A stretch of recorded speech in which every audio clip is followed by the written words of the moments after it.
हर नर्मदे हर नर्मदे. आता आलो आहे आपण श्री ऋषिकेश्वर महादेव तीर्थ.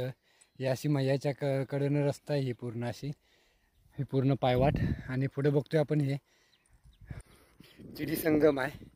हा इथून ह्या तुम्ही मैयाच्या किनाऱ्यावरून आला तर तुम्हाला ही अशी पायवाट भेटेल.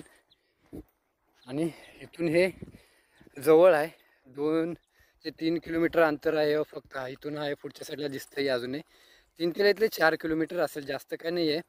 आणि ते तिकडनं वरच्या साईडने फिरून आला तर 7 किलोमीटर होते. हे मैयाच्या किनाऱ्यावरून आला तर तुम्हाला ही कमी पडेल. आणि खूप सुंदर आणि चांगली रस्ता ही पायवाट अशी ही. आता पाणी कमी झाले त्यामुळे ही वाट उघडी आहे आता.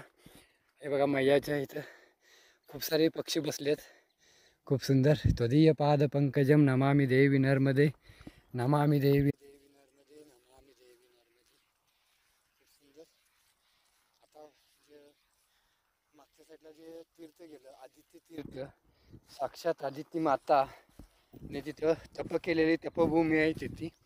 तिथून दर्शन करून आता पुढे हे असा मार्ग आहे. आणि ती मंदिर आणि ती पवित्र जागा अशी आहे की तिथली एनर्जी प्राप्त होते अशी जाणवत आहे. खूप सुंदर आहे. तिथं ज्या मंदिरमध्ये ऋषिकेश्वर महादेव मंदिरची पूजा करताना असा अनुभव आला का बघायला नको. अप्रतिम अनुभव की एनर्जी प्राप्त होते तिथे. आणि वरच्या साईडला कळसामध्ये श्रीयंत्र आहे आणि खालच्या साईडला रुद्रयंत्र आहे. जे याचा बेस आहे तिथं रुद्रयंत्र आहे तिथं. आणि एनर्जी एवढी भारी आणि एवढी सुंदर एनर्जी आहे का बघायला नको. खरंच तुम्ही परिक्रमा करत असाल आणि करणार असाल तर अशा मैयाच्या किनाऱ्यावरून परिक्रमा करा. अनुभव येत आहेत खरंच अप्रतिम. एकदा आपण देवाला सर्वस्व मानलं की आयुष्यामध्ये अडचण आणि दुःख काय राहतच नाही.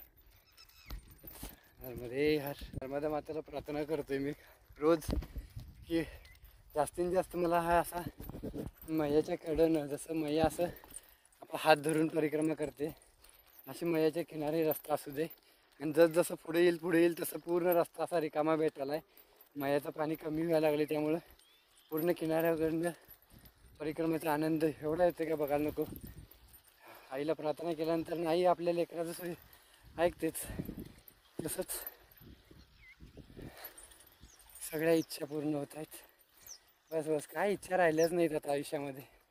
फक्त श्वासासोबत देवाचं नाव घेत सर्वांचं हित कल्याण करायचं, बस हेच करायचं आहे.